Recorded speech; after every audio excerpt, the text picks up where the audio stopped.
Good morning, everyone. Welcome to another Art Clinic Online. We're here with Don Whitmore and Becca Kallem.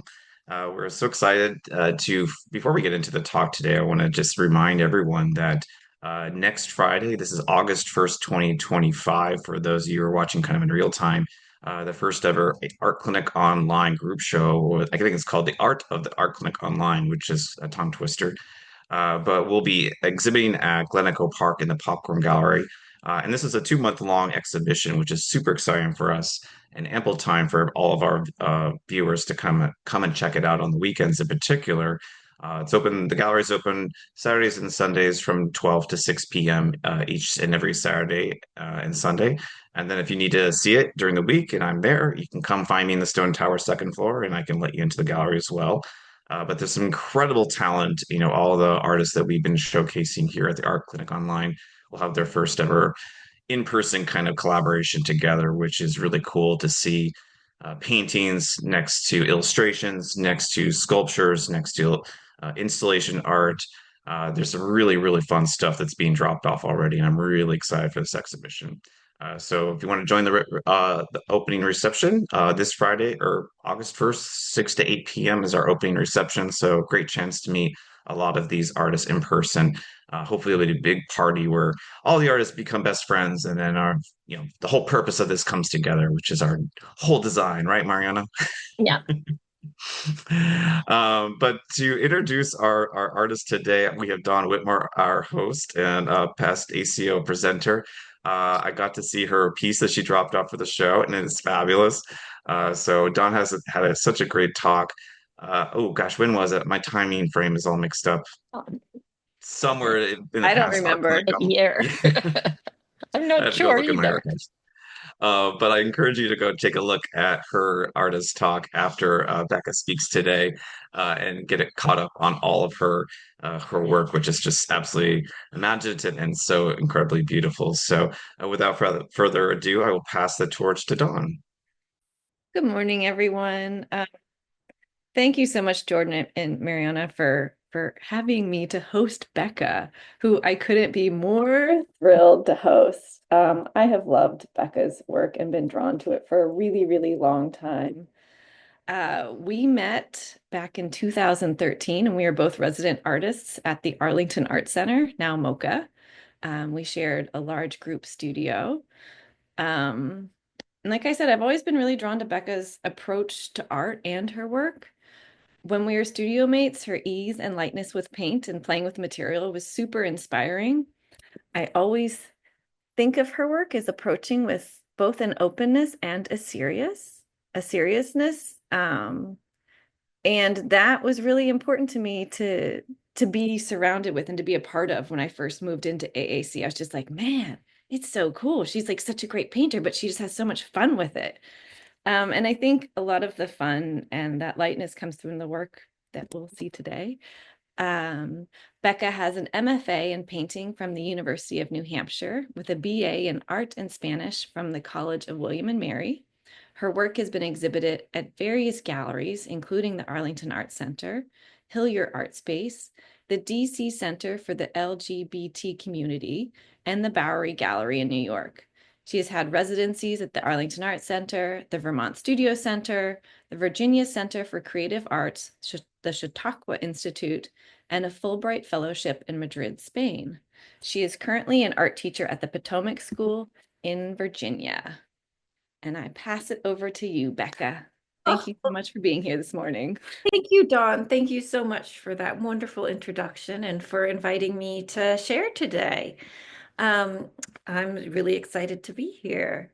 So I'm Rebecca or Becca Kallem, and Dawn has been such an inspiration to me too. And as I share today, my thinking about art and my making art is really informed um, with how I teach art, and I call myself an artist and educator, and both of those things are just so crucial to how I engage with visual art. And so, as I talk today, I may well talk about some of my teaching, also my teachers, and that includes both people that I, formally studied with, but also, just fellow artists that I've encountered, such as Dawn, and others who, have just inspired me so much and taught me so much.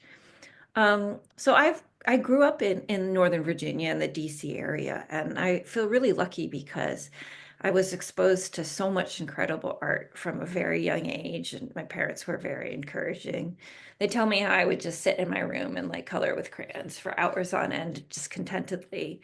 And when I got a little older, my mom, is an art lover herself, and she'd take me to the Phillips collection. And I remember seeing, it's a little painting of a dead bird, very impasto, just so poignant and beautiful. I think it's by Albert Pinkham Ryder. And my mom would also take me to the National Gallery of Art.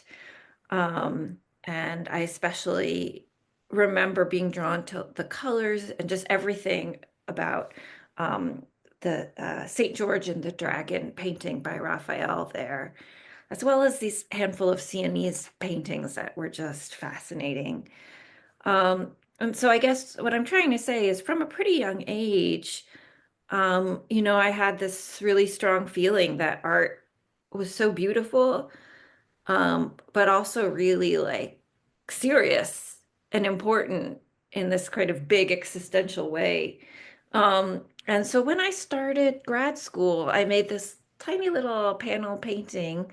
It was very loose, sort of a tribute to that Raphael painting of St. George and the dragon, but I kind of took out St. George. You can still see the dragon somewhat. I don't know. I'm Team Dragon. Um, and so I guess one through line in my work has been, influenced by looking at art of the past. And that's like a great blessing and a great fountain to draw on. But then sometimes it can also be hard to just say, okay, who am I? I can love all of these things, but how do I want to paint? Um, Before grad school, I went to William and Mary, and I had a wonderful professor in William Barnes. And as I am teaching high schoolers now, it's not the same as teaching university, but just I kind of want to emulate like this contagious enthusiasm that he shared with us for looking at other artists' work. And he'd, look at my painting and be like, oh, let me go show you something. And this was in, still in the slide days, and he'd find something from his slide collection for me to look through. And not prescriptive, like, oh, you're painting like this and you should also paint like this part, but just some shared, intuition or feeling that he thought would resonate with us. And I just loved that way to learn about other artists. Um, and uh, I've been fortunate to work with many other teachers. And when I was in undergrad, I went to Chautauqua program through AU, and that was so helpful in really understanding that sort of visual art is a spectrum. And that's another through line I feel like it will kind of emerge in my work, that this kind of perceptual visual language, whether it's something recognizable, something non-objective, somewhere in the middle, like it really is a spectrum, and it is a language that you can kind of use in so many different ways. And to me, I don't feel like I have to label myself as painting in a certain mode, or, am I representational, more abstract, or like I can really explore along the spectrum. Um, and just, yeah, seeing other artists who have throughout their careers really explored and been willing to change their way of working and just stay vital. Like that's more important to me, to just really explore an impulse or an interest than create something consistent. Um, so yeah, when I went to grad school, I just had such a wonderful immersion in just loving paint and color and light. And I don't know, I'd say maybe my work was sort of somewhat impressionistic. Um, just really seeing the beauty of the visual world and kind of sometimes heightening it in my work. Here's a studio that was just covered in paint. But to me, it was like, not that I'm anything like Vermeer, but just seeing the beautiful patterns of light and shadow and color. Um, and I had some wonderful teachers in grad school. But it was a really small program that I went to. And I had, made lifelong friends and other art students there too. But after grad school, I went to the Vermont Studio Center. And in some ways, that experience is what had hoped that grad school would have been like, in that there was just so many other artists and painters specifically, and just such a rich dialogue and so much information and exchange. And I just had these kind of chops that and fluency that I had developed in grad school, and I was sort of giddy with it. And I tried working in sort of more narrative ways. Here's Our Friend, The Dragon and St. George again, kind of experimenting with incorporating imagery from the history of painting from my personal life. This is based on a photo of my grandfather. And these are all really small little gouaches. And, after grad school, I started, working right away. And so it was really great to have something kind of I could do that was small, at the end of a long work day. But yeah, I did some of these at the Vermont Studio Center as well. And, I continued oil painting. And like Dawn said, just sort of, I think I was always, I have often made things hard for myself in terms of an internal struggle, but I agree that they come out with this very kind of playful, or just interest, I just love paint as a material, and just, embarked on exploring so many, for me, what felt like so many different ways of using it. I got to a point where I was kind of not sure about what I wanted to represent in my work. And I started kind of getting frustrated and like making kind of X's, or, even though my work often looks just very like a Premiere Coup kind of quick, there are often lots of layers. Um, and I think that's really important to my way of working. But I was getting frustrated, I guess, with my idea of like what a good painting should look like, or just like having a certain level of skill and not being sure what to do with it.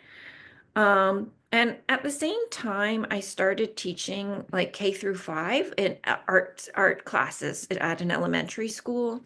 And I was just so freed by sort of the playfulness with which especially young kids embarked on making art. And just like the sheer messiness and using, such a variety of materials was really fun for me as for them, whether I was teaching painting or drawing or printmaking or weaving or building things out of cardboard or clay. And so I embarked on this body of work where I was really just kind of rejecting maybe like kind of depicting recognizable objects and just playing with the materials, and a lot of chance and like, getting some paint surface messy and then pressing it against another surface, and just kind of having this foray into abstraction that I hadn't really experienced before. And again, this goes back to my feeling that it's sort of a spectrum of everything's kind of abstract in a way, or I don't know. And at this present day, I kind of feel myself ready to go to a place somewhat similar to this again. And yeah, these were done at the Arlington Art Center, now Museum of Contemporary Art, Arlington. And I was exposed to the works of so many great artists who were residents there or who exhibited there, and that sort of broadened my view of what art and painting could be. And then I continued this somewhat abstract mode in a series of paintings that for me were informed by becoming a teacher. And even though I taught, you know, adjunct university drawing, that sort of thing, it wasn't until I started teaching young kids and doing some classwork or coursework required for that, really thinking about the acquisition of knowledge, seeing kind of Montessori and Froebel and other kind of early or modern kind of ideas of what education could be, and thinking about language and semiotics and all of these big kind of things that for me kind of the holder were these paintings that were very geometric in some ways or contrasting kind of organic and intuitive and chance mark making with more rigid kind of. So this idea of like the world kind of it kind of surpasses our human ability to make sense of it but we do our best to communicate with each other and to construct knowledge together. And I was looking at everything from cat's cradle, those kind of string games, to certain board games as just kind of symbols of systems and how we can learn and understand the world. And then I had the chance to curate a show at Arlington Art Center, now MoCA, and I absolutely loved this role of the curator. And I also curated a show of, painters whose work I really admire at the DC Center for the Arts. Is that what it's called? DCAC? Is that, I think that's correct, in Adams Morgan. Um, and, connecting with others over shared interests. And I really do love celebrating and championing others' artwork. And I love kind of this ACO platform for how it does that in such a generous and wonderful way. I think it's much harder for me to do kind of champion and put my own work out in the world. But curating a show and being able to share the work of friends whose work I truly love and admire and believe in, that was just such a wonderful experience. And frankly, it's not something that I've done for years, because I think, teaching full time and having a family and trying to make work, there's only so much, so many hours in the day. But I find very much in my teaching, whether it's with young kids or high schoolers or whatever, that's that same kind of attitude of nurturing them, of believing in them and supporting them and encouraging them along their journey. So I curated this show that had a very loose kind of landscape theme, with artists all painters, but working in a number of ways. And that was a really wonderful experience. And I kind of segued back into more representational work, but kind of overlaid with symbols and signs and linear elements. And I think in some ways it's just kind of an easy fix, but just my painting tends to be kind of very loose and free, and that's not a bad thing, but also wanting some areas that are a little bit more definite and sort of a contrast of the ambiguous or the loose or the organic with more fixed points. And so, yeah, so I just kind of did some exploration of landscape work with or without these kind of superimposed like symbolic or geometric elements.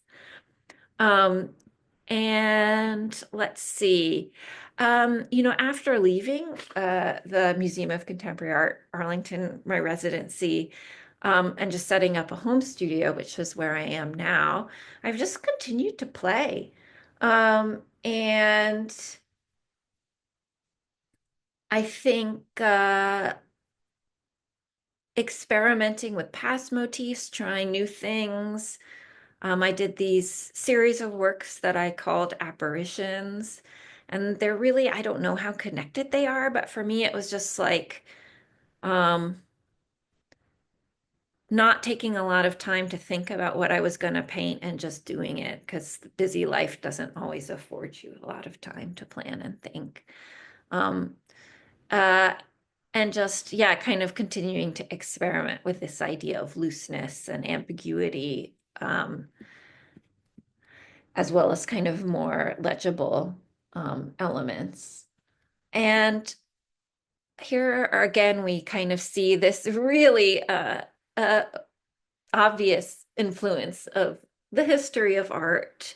I was just, yeah, portraiture is another kind of through line for me. And at the same time that I feel like called to kind of go back to some non-objective or more abstract ways of working, like portraiture is always something that kind of comes and goes for me. And I just saw these beautiful Cezanne portraits of his son and did my own weird things with them and put them in curious backgrounds and such. These are all just small oil on paper.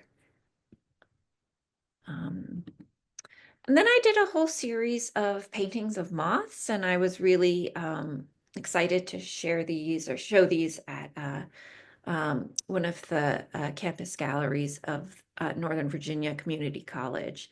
And for me, it started as just like a formal device of like, okay, yes, superimposing something a bit more delineated over something looser. But as I painted them, I really like, leaned into this feeling of moths as like symbols of change, kind of being in midlife, embarking on a new job, leaving teaching young students to going on to teaching high school students in an entirely new setting. And also just living in a more suburban area where I was just noticing more wildlife and the beauty of the natural world, albeit in a very suburban context, and just feeling like seeing a little butterfly or moth or skink, a bright bit of color as sort of analogous to in a painting when you see just this amazing spot of red, or maybe in Renaissance or medieval painting when there's like this red angel like beaming out of a window and just this moment of intensity and beauty. Um, and so, yeah, I did a whole series of these moths, and actually, a lot of them I did over top old paintings that I was never able to resolve before. And so that was really suitable in this idea of thinking about change and growth. It transmuting these old kind of paintings that I didn't know what to do with, using them as kind of backgrounds or starts, and then superimposing the moth or butterflies over them. Um, and then I recently have been doing a whole bunch of studies of trees, and I think they're really portraits of trees, like not landscape paintings, but like portraits of trees. And I think this comes to just like working at a new school that's, has this beautiful wooded campus, and I'm driving along the parkway. I hate driving. I hate DC commuting. But when I can take the parkway, that's such a gift. Just seeing the light, the changing of the seasons, seeing all these different trees along the way. Um, and my sister, one of my sisters, gave me just like the hugest compliment the other day. She and her husband had watched Lord of the Rings, and she was like, I think you maybe are an Ent, those sort of tree creatures from that those books. And I love that just because I look at these trees and to me they have just as much uniqueness and character as individual humans do. And just sort of my feeling that, of course, trees are ensouled as much as humans are, like whatever that means, I don't really know. But I think that's a wonderful gift as an artist, is just kind of this feeling that even non-living objects also um, have like a vibrant life, just this kind of, the spirit that's in matter. Um, and that's sort of an impulse that I've had ever since I was little. We have this, my parents told me this story how we were getting rid of like an old utility sink, and like I was probably like 4 years old, and I was just crying because I felt bad for the sink that we were getting rid of it. Um, so let's see, I have a few more tree paintings here. And is the trees are important, but also are they just kind of excuses to experiment, painting fast, painting more abstractly, bearing down a bit more and seeing what happens. This one I started with oil and then I was adding oil stick and just oil pastel over it, and it just changed so much. And I think that gives it sort of a richness that maybe more of my work could benefit from. This one's not finished, but like, look at this guy. It looks like a creature. It is a creature. Um, and a lot of this one's from direct observation, really looking at like a specific time of day in the summer light. But then a lot of them are from photos that I've like taken while I'm like driving to work and like, oh, that's such a cool looking tree. Let me quickly take a photo out of the window. Um, and that brings me to kind of where I am and figuring out what's next. And I waste a lot of time kind of thinking about what should be next when really I know I should just paint and see what happens. And I've been looking at old work and like what are things in common that still interest me or that I might want to investigate further. So this is work that for me, I'm just reflecting back on and be like, okay, what's next? And I don't really know. And that's the cool thing about doing it, at least for me. I mean, I do admire artists who are very rigorous in their planning and execution, conceptualizing, but that's not my way of working.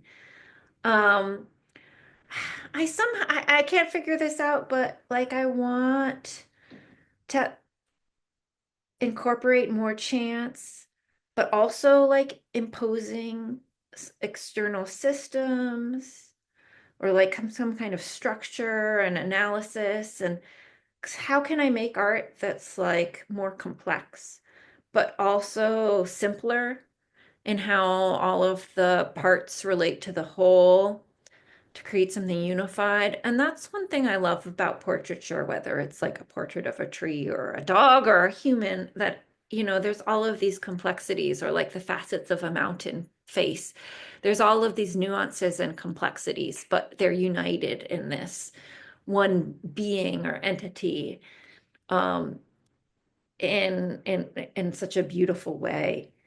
Um, And one thing I haven't really shared is I do kind of do some drawing and printmaking and illustration or book arts. And I guess what I feel right now is that like my drawings are more like intentional, like I'm going to draw this in this way, and it comes out basically how I've conceptualized it.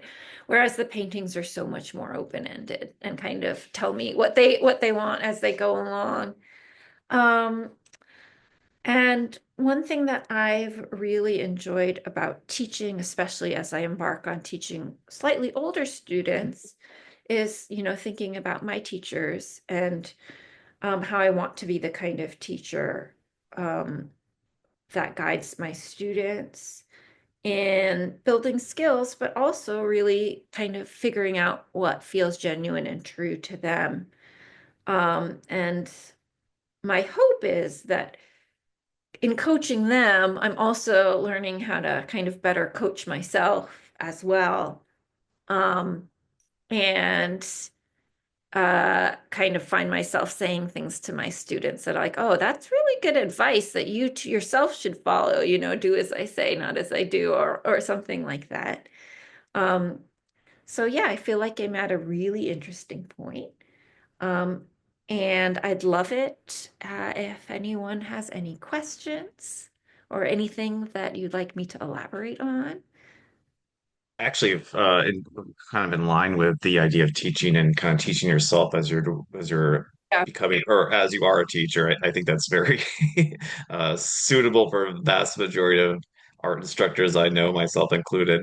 But when you are, especially with the younger, kind of like high school age artists, do you run into this problem where, kind of this similar boat that a lot of artists have, which is I don't know what to paint. So when they come in the classroom and say, Miss Becca, I don't know what to paint today, like, how do you grapple with that? Do you just say throw stuff on a canvas, or do you have kind of a mantra that you can kind of explain to young artists? Yeah, well, here's the thing. It's like for me, a young artist is like 4 or 5 years old. And the beauty of working with that age group is they aren't self-conscious and they just want to get their hands in stuff, and they're full of thousands of ideas like, oh, a waffle that turns into a monster. And, I got to this point in teaching of sort of, these everywhere from preschool to fifth grade or so. And they get more self-conscious as they get older, but of just, yes, teaching skills, and giving students guidance on practice. But at that young age, I feel like if you really establish like this classroom feeling or belief that like this is your studio, you're an artist, all of us are artists, and give them a lot of choice in what and how they make, that they just run with it. And that's just so exciting to see. Um, and so now, after my first year of teaching high school, and I think of them as being older, um, yes, they're sophisticated. They don't necessarily want to make mistakes or be vulnerable, more inhibited. And so that is definitely a challenge, especially because in my classes, I have students who love art and have quite a lot of skill, to kids who like think of themselves as, I can't draw, but I have to take this class for like, an arts elective. And what I'm working on is how do I kind of get to a place that I felt like an analogous place to how I ran my like fifth, K through 5 classroom, where what I'm currently doing is kind of working through sort of themes or broad areas where we're all kind of working on something together to learn, like, or review, like, how do you show depth in art, or how do you show, so like landscape or perspectival space, and kind of we're all doing that. And then kind of throw it wide open to them. Okay, for this next few weeks, you need to work on a project that is in some way showing space. And that could be like a cute watercolor of a whale in its habitat. It could be this perspectival city. It could be showing them past student work and resources, but it doesn't always answer this kind of question that you've posed, but it's been really gratifying to see students increase in confidence and willingness to try things out, even if they are like, think that they're never gonna like do art again. Um, uh, but in any case, because yeah, to me, they seem older teens, but they're still kids, and just embracing some of that. Do you Encouraging. find do you find that there's a, I mean, I'm thinking you have experience of kind of working with both, I'll call them really young and young students, Yeah, kind of the difference between, how digital and kind of the access to images on the internet and things like that, how that affects how they view art or how they would problem solve, how they're right. making a painting. Is that kind of strange to you? Like, imaginative everything when you're 4. Like you It just throw stuff is. down there. This is a pancake, but I does mean, I that remember getting like a little Nokia bar cell phone when I was just like after college. Like Dawn probably similarly, like feeling very much at this transition point between like the internet pre and post, kind of just the immersion and this access to fire hose of information. And for some kids, they just want to watch a YouTube video about how to draw a horse. And I don't think there's anything wrong with that. And like, okay, start with that. And then my job as sort of a teacher, but more a coach, is like, okay, what could you do next with that interest, and try to kind of push them further. I don't know. This is something I'm all still really figuring out. Um, it definitely impacted the younger kids, but I felt like I could keep it a little bit more at bay, or just, I don't know. Yeah, I'm still figuring out very much what I want that to kind of look like in my classroom, but also just reckoning with like the reality of it. And for the kids in these generations that I'm teaching. I think that's a great question I don't have an answer to. Well, I guess my last question regarding teaching and how it applies to your own work, 'cause I like the little abstraction that you kind of showed us earlier about how, those young art and kind of how it applied, how you could have stole from the 4-year-olds. Yeah. I love that. I think it's brilliant. I mean, it's like what so many artists have done in the past anyway. Do you see yourself maybe that being a thief in a good way to some of the newer, all right, sorry, older, younger Yes. generations, these teenagers, or is it going to be strictly you're stealing from taking candy from babies kind of thing? I have no idea. It's a great question. Honestly, I felt like this past year, I was just like, whoa, this is so different. And yet, in some ways, similar to when I was adjuncting and teaching college, but not at all. And then some, okay. And just like, uh, I, it kind of takes me back to kind of that really vulnerable time of like when you're starting to become a young adult and differentiating yourself. And so it hasn't influenced my painting specifically in terms of style or approach or like media, not that I'm consciously aware of, but it has kind of encouraged me to reflect back on my own experience at that age, and also things that I think many of us continue to struggle with over a lifetime of like, who are you? What kind of person do you want to be? What kind of artist do you want to be? And kind of feeling like at midlife, a certain not time pressure, but just a demarcation or to uh really reflect and think also towards the future. So yeah, yeah. Jordan, you snagged my question. Oh, Well, I mean, I guess I can still touch into it. Like yeah, I love I love the tension that exists in your work and just hearing you talk about like loose and structured, like you feel that in yeah, all the paintings, but then listening to your approach to teaching, there's like this energetic thread between you and who you teach. And I think it's like, it's like pluckable. It's very there. It's very a part of your work. Um, have you ever thought who you would be if you weren't a teacher? Like, yeah. what would your work look like? Like, what do you fantasize about? Like, oh, if I didn't have to like give so much energy, then I could do this? Or do you think that energy feeds enough? Yes. No. Um, well, I love what you said, loose but structured. That's like exactly how I want to build some kind of curriculum where it's like, yes, we're kind of learning things together, but then there is this like invitation to explore, because that's where the real art, behaving as an artist, being an artist comes in when you're kind of problem solving. And I don't want to see work that all looks the same from myself or from my students. Honestly, I love teaching. I like being part of a community. It gives me, I can be sort of have a lot of social anxiety or nervousness, or like, being part of a school community gives me this structure to tap into, to connect with other people in a way that feels very meaningful. And that I need as a human being to have that connection.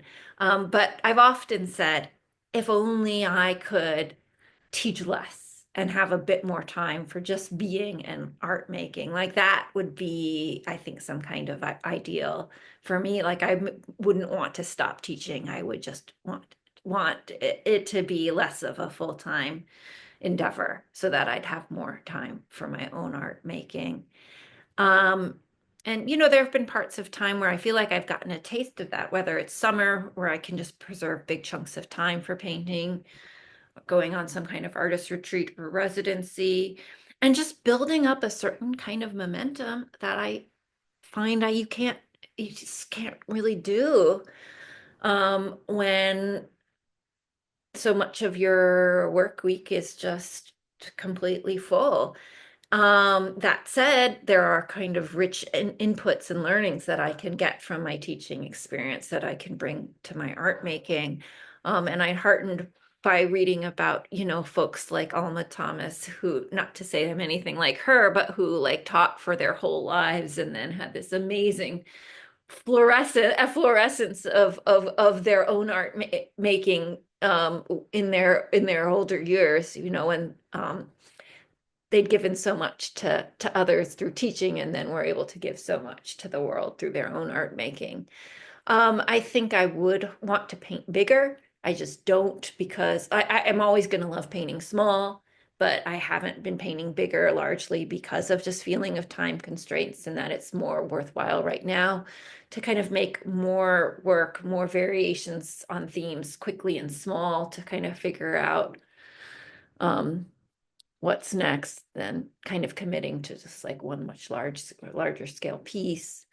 Um, I think I'd welcome more time, not just to make art, but to kind of read all of these books on my shelf that I've kind of been meaning to read for decades and just haven't made time to do. You know, and like Dawn and I and a few other local artists, you know, we did some studio visits, just kind of informal, impromptu, and that was wonderful. You know, kind of having a bit more time to that kind of thing. That said, there is something uh, where having limited time, I think, as everyone does in this day and age, you know, that really kind of concentrates um, the meaningfulness of that time that you do have to work, um, and kind of maybe a little bit of an urgency or an appreciation for it. Um, that's also not a bad thing. So yeah, it's kind of my thoughts on that.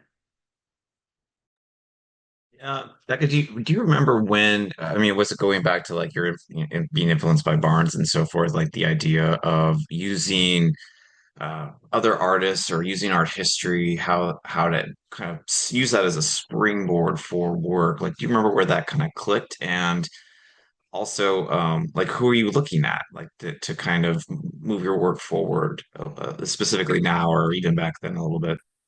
Art, you know, art generates art. And I think having the privilege of such an art-rich childhood, you know, being taken to museums and that sort of thing, and just being like hungry for that.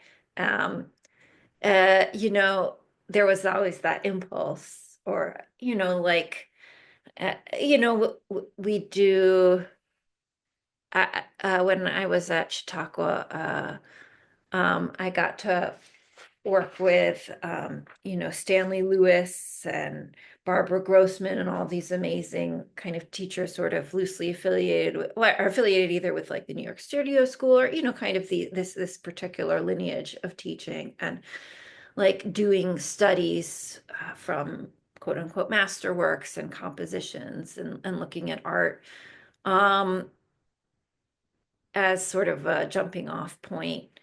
Um, so that's just been like, yeah, a thread through my education. And I would say, yeah, maybe it really, in a formal way, kind of did start when I was in college. And I remember, and I own the book. I loved it so much. I bought a copy of this book of like, I forget the exact title, but it's something like creating new from old, where I want to say the was it the portrait, the Brit, the national, the British Portrait Gallery? I'm not sure. It was some British museum. They invited a whole bunch of really, you know, well-known contemporary artists to choose a piece from their collection and then create their own work inspired by it.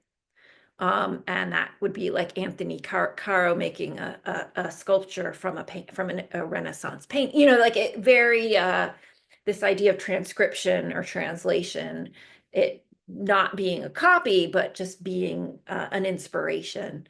And that just really resonates with me, you know, and I also think similarly, like across artistic disciplines, like I'm interested in when someone, you know, writes a poem. I have a whole collection of like poems that I've saved, not by various poets who are writing inspired by a visual work of art or a song. Um, so yeah, I would say that was sort of the starting point, really, in undergrad.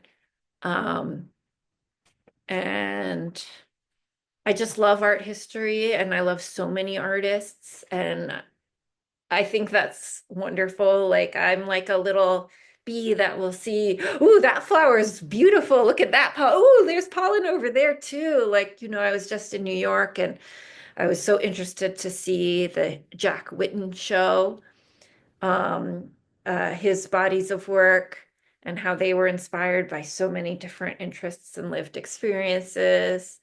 And at the same time, they have a show of, Hilma af Klimt's like beautiful flower watercolors accompanied by her sort of personal symbolic language that's very geometric and abstract. Um, I love looking at so many artists and taking similar or different things just from them. Maybe not for my work even, but just as kind of as balm for the business of being a human being and living in this world. Trying to think of other artists whose work I'm looking at. I've been, especially as I've been kind of teaching painting and these fundamental skills and color mixing and that kind of thing, I've been looking at a lot of artists who I feel like it's one thing to know how to do something, but then to be able to teach it, it's not like, oh, if you can't do it, teach it. It's like to teach it, you have to know it so well and be able to communicate it to someone who's maybe encountering it for a new time. And so I've just been looking at artists whose work I found so beautiful in their kind of analytical understanding and use of color theory and kind of formal qualities. And it's like, wow, I wish sometimes I feel like, oh, I wish I could paint in this way, but I can't. It's not me, but like finding it very wonderful to share with students or to just kind of try to help me create lessons or exercises that will be helpful for students. Does it kind of answer your question?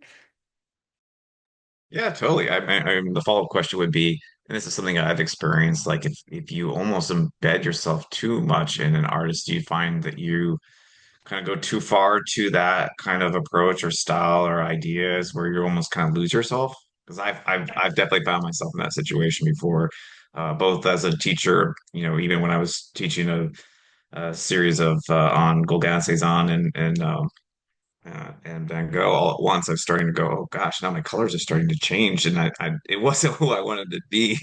Right. So, do you run The into that too? variety of influence there, and yeah, for real. Or also for me sometimes, and I think about how much I want to students at my school can take an art history course, and that's great. And I do want to share artwork with them that they might resonate or inspire them. But I'm also like, not everyone needs to especially when they're younger, needs to see X as like a sort of paragon. And because I think it can also be just it can be inspiring, but it also can be conversely discouraging. I forget who it was, but there was someone who had said something like, oh, looking at a Frans Hal painting makes me want to paint, but looking at Rembrandt makes me just like, why even bother? Because it's just inimitable and amazing. Yeah, I don't know. So yeah, and I took a like online course with the painter Stuart Shills, and he was saying like stop looking at other artists' work. Like it's wonderful that we have the web and we have Instagram and you can connect with all of these like-minded artists and such, but like you can just get lost.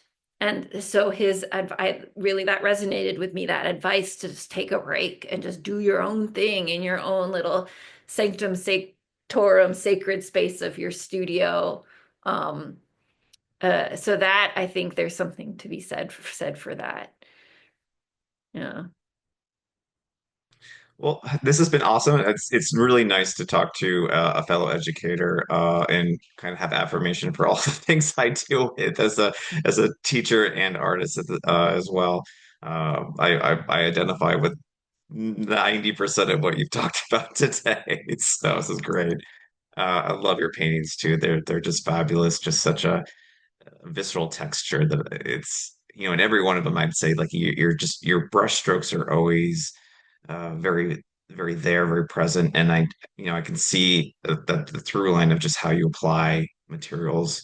It's not like I don't feel like you're hopping too dramatically from one body of work to the next. It does feel very cohesive and beautiful. So thank you for being a part of our program. Oh, It's my wonderful to pleasure. meet you. so much for having me. Yeah, thank you so much, Becca. This was awesome. I really, really enjoyed it. Yeah, yeah, it's been great. Come back in 2 weeks. We have Mary Earl. Montgomery Art Association will be helping out on our program in 2 weeks. So they are becoming more and more of a connected organization with our programming. So we thank you to MAA in advance. And we'll see everybody at the art reception for the Art Clinic online starting August 1st from 6 to 8 p.m. So hopefully you'll get to come and meet all these incredible artists in person. So thanks, everyone.